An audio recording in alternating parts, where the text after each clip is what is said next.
Afternoon, Ross. Thanks for taking the time out to get involved in our Business Owner Spotlight. Do you want to go ahead and introduce yourself and let us know about what you do? Yeah, sure. My name is Ross Moffett. I'm Sales Director here at Everun. We are Northern Ireland's premier renewable energy company. We are, as you can imagine, at the minute fairly busy with the energy crisis and the way of the world. But yeah, I'm the head of the ship here, steering the sales.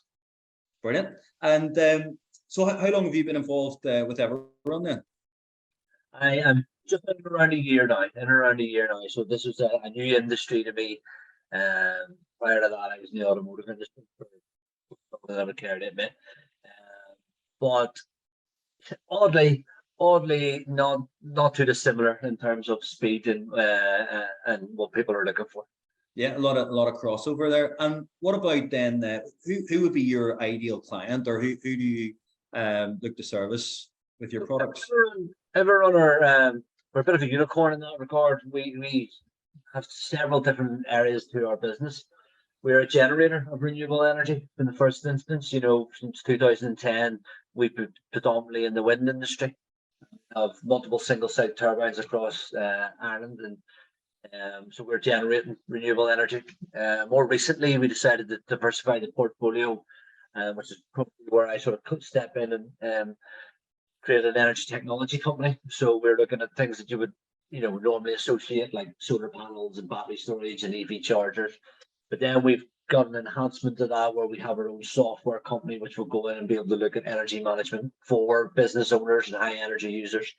And then off the back of that, we've got other new products coming through the market, like a turnkey smart motor, which helps efficiency in air conditioning units and the like. So there's that. So I guess we generate renewable energy. We then help large energy users reduce their energy usage. And then on the back of it, we've got an O&M side of the business will come and we'll look after maintenance and operations for Fantastic. So it's kind of like a one-stop shop for a business who want to get involved in that side of energy production for themselves. Yeah, very much so. And at this point in time, that's what people are looking for. They're looking for one trusted voice in the market to come along, sit beside them, and not railroad them and tell them what they should be doing, but ask them, what are you doing and how can we help you? We'll go into hypothetically a factory and they'll tell us that, oh, we're using so much energy over here and this is what we need you to fix. But when we take a full holistic view of it, we'll actually find that there's something completely different that they haven't even thought of.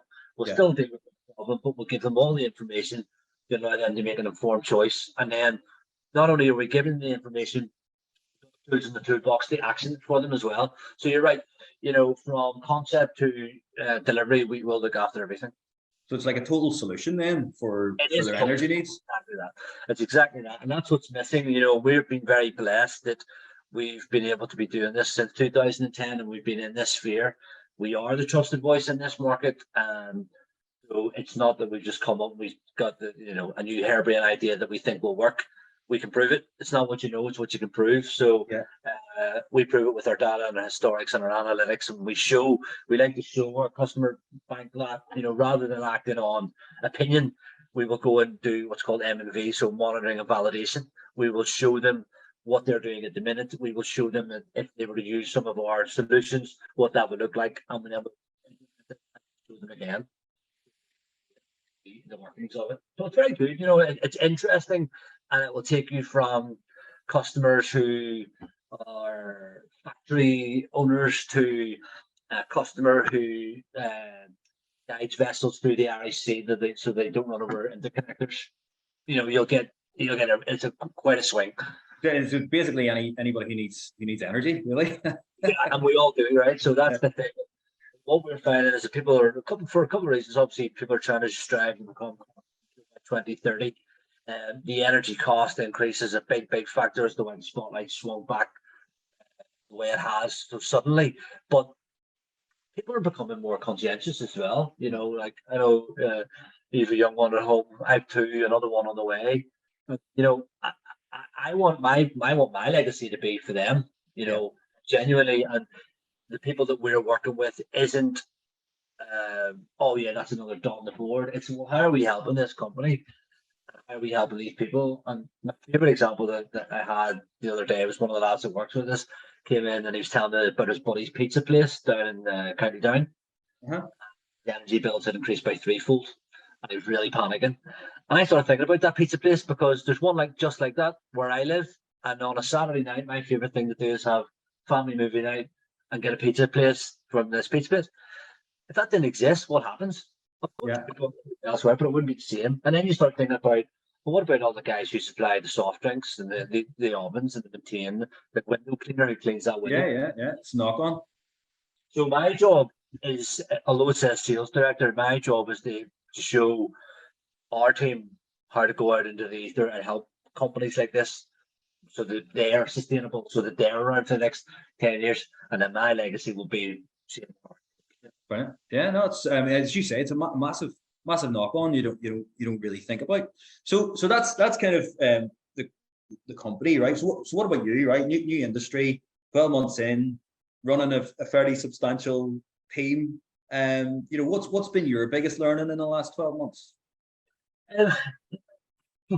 Well, there's been lots of them, with new technologies, new regulations. But I guess the size and the scale of this team has almost doubled in the year that I've been here. Yeah. So the challenges that come with all of that. In 2022, we've employed 23 new staff. Okay. On top of the 20 odd that we had. So there's all the new personalities and getting the team to blend and getting them to merge and best practices and of course mistakes. Everybody's going to make them. You've made plenty along the way. Sure. But from those mistakes and how you make sure that's not carried on and becomes bad practice. Sure. So that's my biggest learning. The industry itself is just information. So you will learn how a solar panel works. You will learn how a wind turbine works. That's information, but it's how it's applied is the biggest, I guess.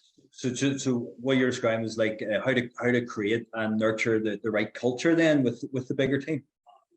Everun are, and I do mean this, and I'm not just saying this because I'm biased and I'm wearing the cap, but culture-wise, one of the best companies I've ever seen or worked for. They are so community conscientious. Their staff are conscious about out there. We're conscious about how we're actually giving back. They're a very generous company in terms of what they do charitably, all do very quietly, but it's not to say it doesn't happen.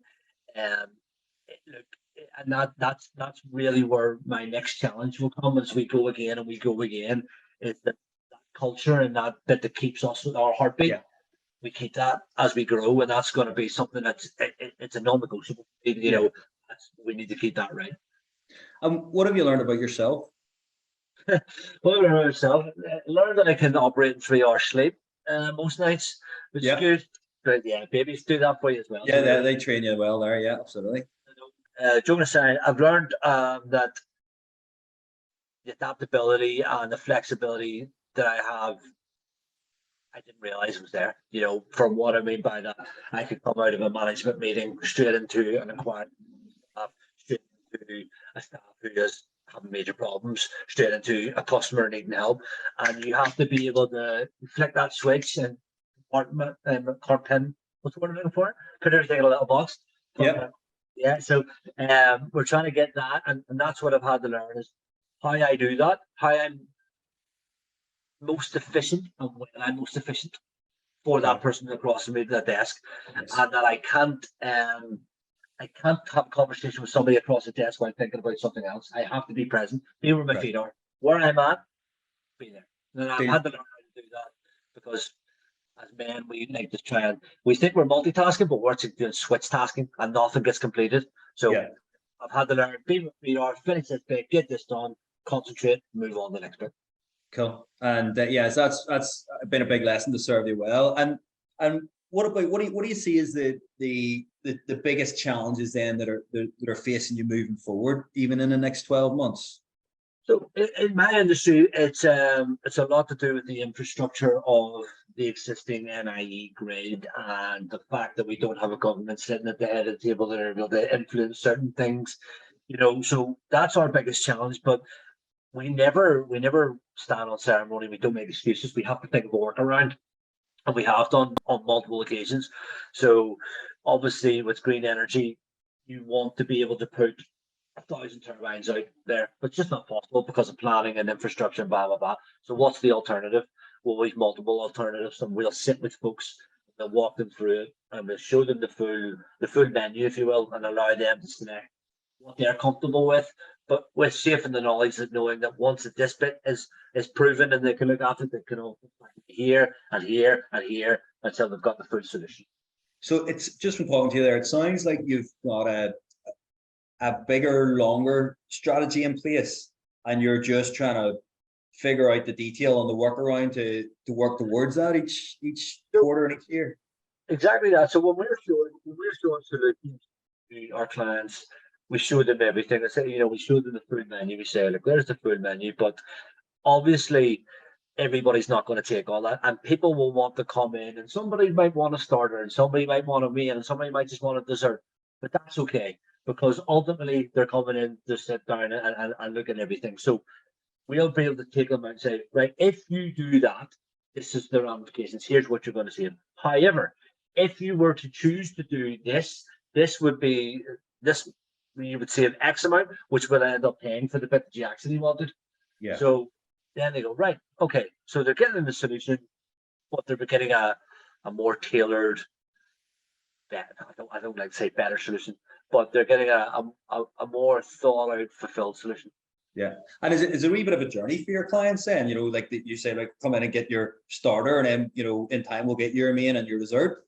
Yeah, look, we're not about transactional sales. We're not in out, bam, bam, thank you, ma'am.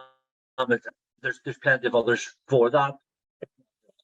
We're a relationship-based company. We, as you say, it's not here. We're going to have that in for you next week. It's the start of a journey, because these things will take time. And as I might start dealing with the company in day one, but by the time that we put all those solutions in place, the person that I've dealt with has maybe been promoted or moved or so we have to get into the nitty gritty of the business and their culture and what they're trying to achieve. Is it a ticking the green box exercise? Do they genuinely have a problem with the energy that's going to put their light out? How do we fix that? So it's understanding their needs and provide the solution tailored to that. Yeah, no, that makes sense. Makes sense. And as you said, it's probably what most people need in an uncertain time. And this has been, even though weren't thinking about it before, it's kind of a necessity now, isn't it? Yeah. Sure. So have you a favorite question of mine? Have you picked up any favorite quotes or sayings you've learned along the way that are serving you well? Yeah. One that's been, I've carried for a long time. It's more prevalent in this industry than most. Do what you gotta do so you can do what you want to do. Okay. We got big ambitions here at Everun, huge, and there's going to be new technologies that we're going to bring to the forefront. We are innovators, on that, but we have to make sure, especially now, especially when there's so many people in trouble, that we do the foundations. We do what we got to do, so that we can move on and do what we want to do. Now we're everybody's got their shoulder to the wheel, and we're doing what we got to do. Yeah. Very good, very good. And everybody, I think, just talking to you there as well, it's clear that everybody is aligned in what that mission is. Everybody's pulling the same direction. If you pull in 6 of the staff here today and say what they everyone do, they'll give you all the same answer, just in their own. Yeah, that's important too. So what's the future look like? How big are you guys going to get, and what do you see as the main challenges moving forward? We're already across Ireland here. Even the last couple of days, I don't know if you've caught me on social media. Yes, yeah.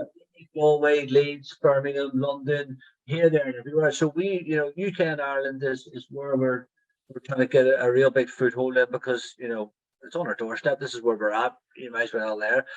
Yeah. We have big ambitions. We have huge ambitions, and some of the services that we carry here are universal. They could be transcended across globally, which is something that inevitably we'll look at. But if you ask me what the immediate future is to help as many people here in the UK and Ireland as humanly possible in the next 5 years. Because that will mean that they are then sustainable, which means that they're in business, and then the next thing that comes along when we innovate, that we can knock the door and say, remember us, can we show you this? So save all your pizza takeaways first, so you can still get one on a Saturday night, and then go global with it. Meat feast. Yeah, that's not there. I'm a baller. Focus on your why. Yeah. Save the maintenance.